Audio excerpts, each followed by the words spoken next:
তারপর করিম মোল্লা যাচ্ছিল, ওকে লঙ্কা গুঁড়ো চোখে মেরে গাড়ি ভাঙচুর করে, 8-10 জন মিলে কোপ চালায়। সে এখন ডায়মন্ড হসপিটালে ভর্তি আছে। ওকে টার্গেট করে ওকে কুপিয়েছে, ওকে টোটো ভাঙচুর করেছে, করে কুপিয়ে এখন ওরা পালিয়ে বেড়াচ্ছে।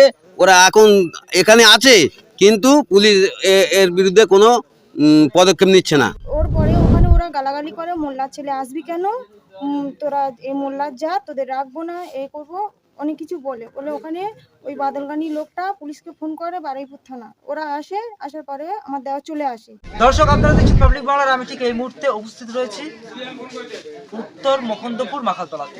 হ্যাঁ, এই পশ্চিমবাংলায় হিন্দু মুসলিম দাঙ্গা শুরু এখানে নয়, একাধিক জায়গাতে।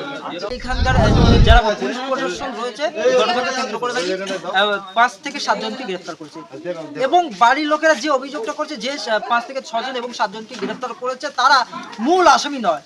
মূল আসামি এবং বিজেপি আরএসএস নেতাকর্মীদের, তাদেরকে ছেড়ে রেখে যারা নিরীহ সাধারণ মানুষ তাদেরকে গ্রেফতার করছে পুলিশ। তাহলে প্রশাসনের ভূমিকা নিয়েও এবার প্রশ্ন তুলছে গোটা বাংলার সাধারণ মানুষ। হ্যাঁ, তবে একটা কথা কি বলুন দেখি, গণতান্ত্রিক দেশে এটাই কি বাংলার গণতন্ত্রের পরিচয়? এই মুহূর্তে বাড়ির ফ্যামিলির লোক কি অভিযোগ করছে আপনাদের সরাসরি শোনাবো।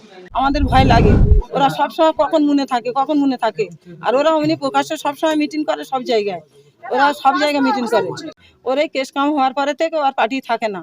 ও বলে না, আমি আর পার্টি থাকবো না। তেমন পার্টির ছেলেরা অনেকজন এসে আমার আমার ছেলের বুঝেছে, বলেছে শান্ত হও, এরকম করুন। কবে আপনার যে ছেলে হাসপাতালে ভর্তি, একে কবে মারা হয়েছিল? সোমবার দিন 7টার সময়, সোমবার 7টার সময়। আচ্ছা, এই এলাকার লোকেরাই মেরেছে? হ্যাঁ, এই কাঁঠাল বেড়ের লোকেরা, কাঁঠাল বেড়ে ওই পাড়ার না, ওরা ওই কি পাড়া বলে ওটা, কয়েলপাড়ার ওই লোকেরা, ওরাই। কাউকে চেনেন, নাম জানেন? না, ওই দুজনের নাম ওই শুনেছি, আমি তাদের চিনি না। একটা ছাওয়ালের চিনি, যেটা সুভাষের চিনি, সুভাষের চিনি না, চিনি ওই পুলাক বলে যে ছেলেটা, ওই ছেলেটা চিনি, আর কারের চিনি না। আপনার নাম? আমার নাম তানজিলা খাতুন। যাকে মেরেছে সে আপনার কে হয়? আমার ছোট দেওর হয়। কি হয়েছিল একটু বলেন, কেন মেরেছে? বলতে ও টোটো চালায়, আর টোটোটা বাদলগানি বলে একটা লোক আছে ওখানে, ও রেশন দেয়, ওকে ভাড়া করে নিয়ে যায়। ভাড়া করে নিয়ে যাওয়ার পরে ওকে বলে তুই ওখানে বসে লিখবি আর আমি দেবো। তাই সেই ওর পরে ওখানে ওরা গালাগালি করে, মোল্লার ছেলে আসবি কেন, তোরা এই মোল্লার যা, তোদের রাখবো না, এই করবো, অনেক কিছু বলে ওখানে ওই বাদলগানি লোকটা পুলিশকে ফোন করে বারুইপুর থানা। ওরা আসে, আসার পরে আমার দেওয়া চলে আসে।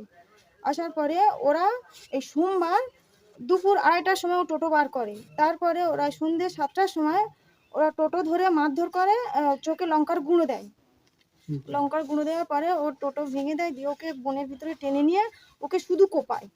কুপি ওই বজরংবাড়ির লোকেরা, ওই কয়েলপাড়ার বিজেপি বজরংবাড়ি, ওরা পুরো মার্ডার করে দিয়েছে। ওরা ভেবেছে মরে গিয়েছে বলে রাস্তায় ফেলে দিয়ে যাচ্ছিল।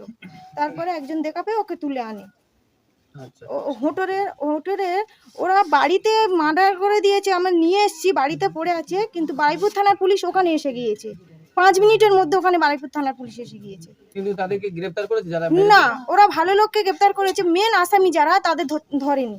এখন আপনারা কি চাইছেন? আমরা চাইছি মেন আসামিদের ধরে ওর যেমন শাস্তি দিয়েছে ওদেরও শাস্তি দেওয়া দরকার। আসার পরে এলাকার যে সমস্ত ব্যক্তিবর্গ ছিলেন তাদের কাছ থেকে যতটুকু আমরা শুনলাম, এ পর্যন্ত তাদের সুরক্ষার জন্য বা তাদের যে এই পরিস্থিতি, এই দুর্ঘটনার জন্য কেউ এসে জিজ্ঞাসাবাদ করেনি।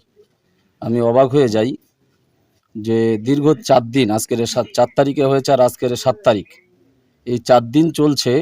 এলাকার প্রতিনিধিরা আছে বা এখানে মহামান্য ব্যক্তিবর্গরা আছেন, তাঁরা এই বাড়ির সুরক্ষার জন্য এখনো পর্যন্ত আগিয়ে আসেননি।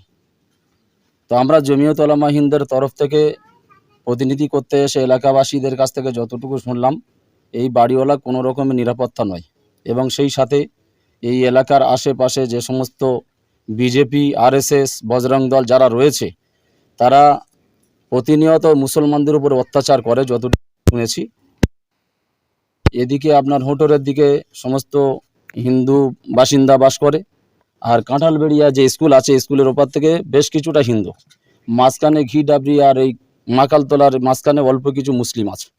এই মুসলিমরা এরা অত্যাচারিত, এরা নিপীড়িত হয়ে বসবাস করে এবং এই এলাকার মানুষের মধ্যে যারা একটু মানে পরিষেবা দিতে চায় বা মানুষকে ভালো করতে চায় বা একটু হক কথা বলে, তাদের উপরে এদের আক্রোশ আছে। যারা বিজেপি আরএসএস রয়েছে তারা প্রতিনিয়ত আক্রান্ত করে এবং সেই টার্গেটে কিছুদিন আগে পশ্চিমবাংলা সরকার যে জগন্নাথ মন্দিরের প্রসাদ বিলি করার জন্য যে পরিস্থিতি এলাকায় প্রত্যেকটা ডিলিয়ারের মাধ্যমে বিতরণ করার জন্য যে নির্দেশ দিয়েছিলেন, আমরা এসে জানতে পারলাম যে এই করিম ভাইকে, ওই টোটোওয়ালা করিম ভাই, তো এনাকে ডিলার যে ছিল সেই ডিলার মোটামুটি টোটো ভাড়া করে নিয়ে গেছিলেন।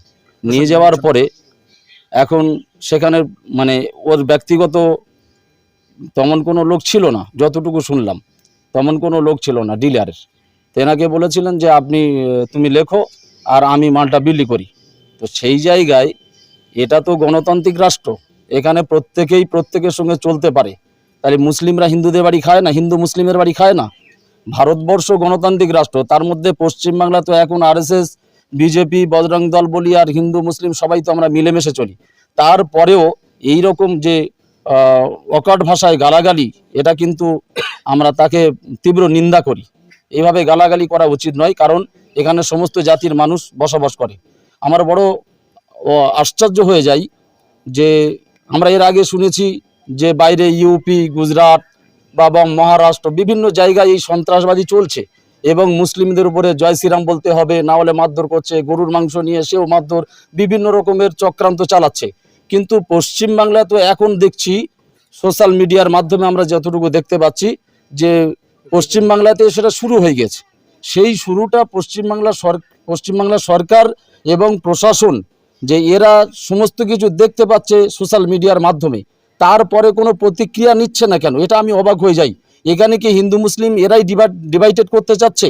বা যারা বলছে যে এখানে হিন্দু মুসলিমের যে ডিভাইডেড করতে চাচ্ছে, তার মধ্যে তো কিছু ব্যক্তি রয়েছে, যেমন শুভিন্দুর মতো ব্যক্তিবর্গরা বা সুকান্ত মজুমদার বা সৌমিক, এই যে এরা যে মুসলিম বিরোধী কথা বলছে, কিন্তু তারপরেও পশ্চিমবঙ্গ সরকার এখনো পর্যন্ত সচেতনতা অবলম্বন করছে না। এদের পরিস্থিতি কী হবে আজকের যতটুকু বুঝতে পারলাম যে এদের বাড়ির মানে নিরাপত্তা নেই এবং এই দুটো পাড়ারও কোনো মুসলমানদের নিরাপত্তা নেই এবং এই পাড়ার যে বাচ্চা কাচ্চারা শিক্ষা অর্জন করবে, এই কাঁঠালবেড়ে স্কুলে যায়, স্কুলে যাওয়ার পরে সেখানে মা বোনরা যেটা বলছিলেন যে বিভিন্ন রকমের হুমকি তাদের উপরে দেওয়া হচ্ছে। এই হুমকিগুলো তো মেনে নেওয়া সম্ভব নয়। মানুষ রক্ত মাংস দিয়ে প্রত্যেকটা মানুষ গোড়া, চাই সেই হিন্দু হোক চাই মুসলিম হোক, সেজন্য করে সবাই তো সব সময়ের জন্য যে সহ্য করবে, নীরবে থাকবে, এটা তো সম্ভব নয়।